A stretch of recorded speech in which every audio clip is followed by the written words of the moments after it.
Hello students, Radhe Radhe. तो आज हम डिस्कस करने वाले हैं ये चारों क्वेश्चन। तो आज की क्लास में डिस्कस करेंगे इन चारों क्वेश्चन को। तो इन चारों क्वेश्चन में पहला क्वेश्चन क्या है? log 3 to base 2 into log 4 to base 3 into log 5 to base 4। और ऐसे ही अगला टर्म क्या होना चाहिए? log 6 to base 5। और कहां तक जा रहे हैं? इंटू log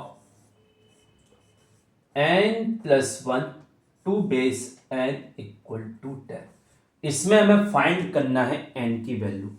अब ध्यान से समझिएगा, इस क्वेश्चन को देखने से कुछ पैटर्न समझ में आ रहा है। कुछ पैटर्न क्या हो रहा है? इसका इनपुट इसका बेस बन रहा है, फिर इसका इनपुट इधर बेस, इसका इनपुट इधर बेस, और ऐसे ही आगे भी पैटर्न फॉलो हो रहा है। तो देखिए बेटा, कहने का मतलब है ए इस कंडीशन को फॉलो कर रहा है। A2 base A1 into log, इधर बेस A2 है, इधर A3 है, इंटू लॉग, इधर बेस A3 है, इधर A4 है। समझ में आ रहा है?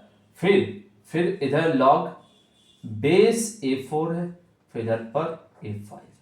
कहां तक जा रहा है बेटा? ये कहां तक जा रहा है? इनटू में into log an to base a of n minus 1। ठीक है, इसी को ये फॉलो कर रहा है। तो देखो बेटा, इसको क्या लिख सकते हैं? तो हम लोगों ने बेस चेंज प्रॉपर्टीज पढ़ी होगी। इन सभी का बेस, एक का A1 है, एक का A2 है, एक का A3 है, A4 है, और आगे जाके A ऑफ n माइनस 1 है। तो हम लोगों ने बेस चेंज प्रॉपर्टीज पढ़ी होगी। यदि ऐसा लिखा हो log b to base a, तो इसका बेस a है, तो बेस को चेंज करना है, तो log b upon log a लिख सकते हैं। log b upon log a। और आप यहां अपने अकॉर्डिंग कुछ भी बेस कर सकते हो, जैसे हमने 10 कर दिया। ठीक है, अब इन सभी में क्या करेंगे? सारे लॉग में बेस चेंज प्रॉपर्टीज लगा देंगे। तो log A2 upon log A1 हो जाएगा। ठीक है, और इधर log A3 अपॉन में कितना आएगा? log A2।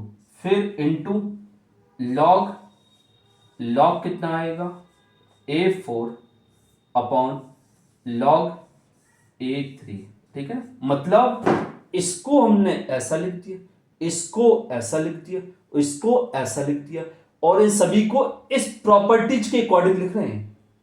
ठीक है, अब आगे कहां तक जाएगा? लास्ट वाला कितना लिखा हुआ है?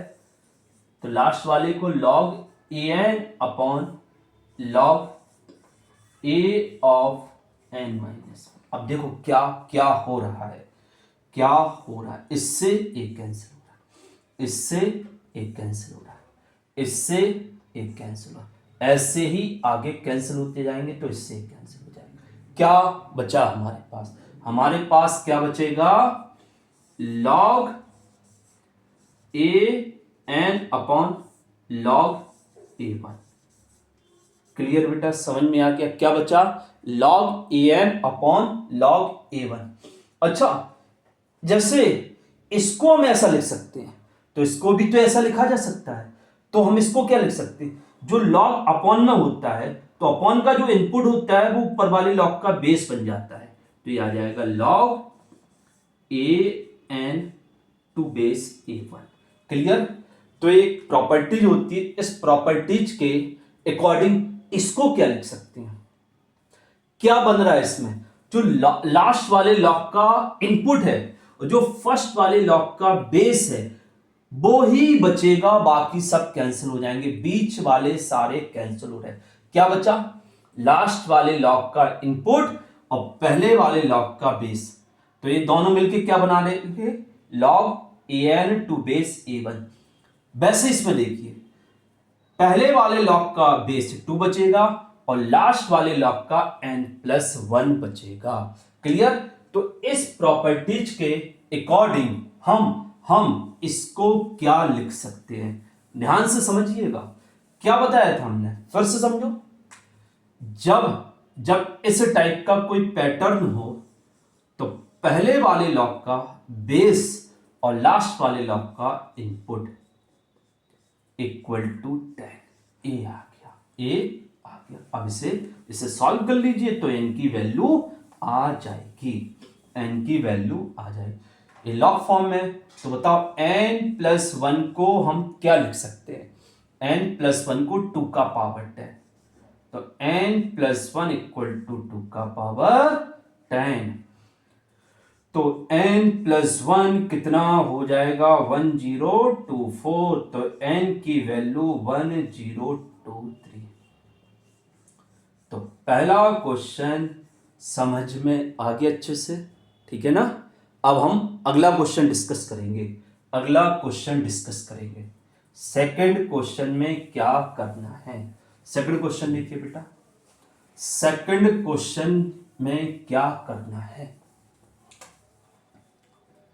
Find the value. सेकंड में वैल्यू फाइंड करनी है, तो ये तो बहुत आसान क्वेश्चन है। log 10⁻² माइनस log 8 बेस है इसका, उधर पर 125, तो ये जैसा लिखा रहने दो। इधर 8 को 2 का पावर 3 लिख सकते हैं और 125 को क्या लिख सकते हैं, 5 का पावर 3, तो ये आ जाएगा log बेस 2 इधर 10 माइनस 8 को क्या बताया था हमने, 2 का पावर 3 और 125 को 5 का पावर 3।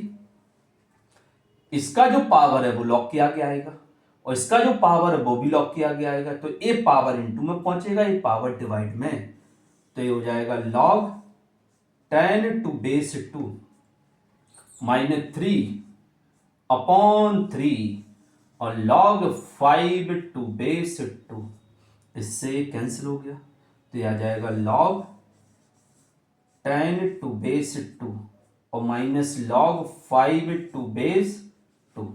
दोनों लॉग के बीच में माइनस है, दोनों का बेस सेम है, तो यहां पर जो दोनों लॉग का जो इनपुट है वो किस में लिख देंगे हम, डिवाइड में।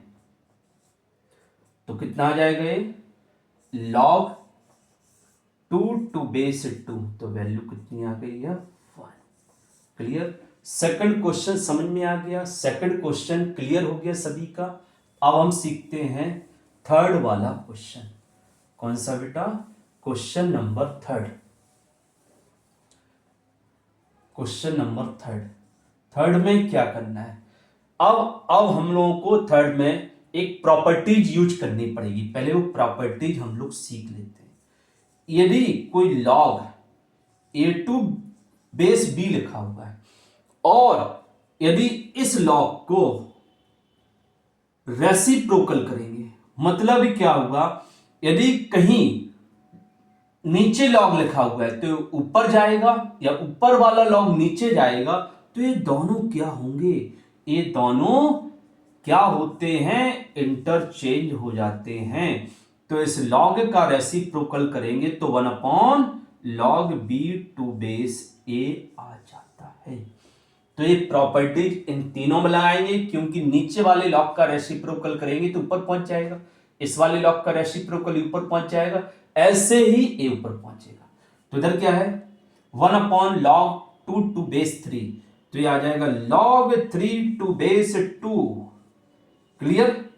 अच्छा, इधर पहले से 2 पर था, ए ऊपर जाएगा तो क्या बन जाएगा, इंटू log 9 बेस 4। ऐसे ये चीज ऊपर जाएगी -3, तो ये क्या हो जाएगा, log 27 बेस, नहीं हाँ सही है, 8। अब ये जैसा लिखा रहेगा, इससे हमें कोई प्रॉब्लम नहीं है।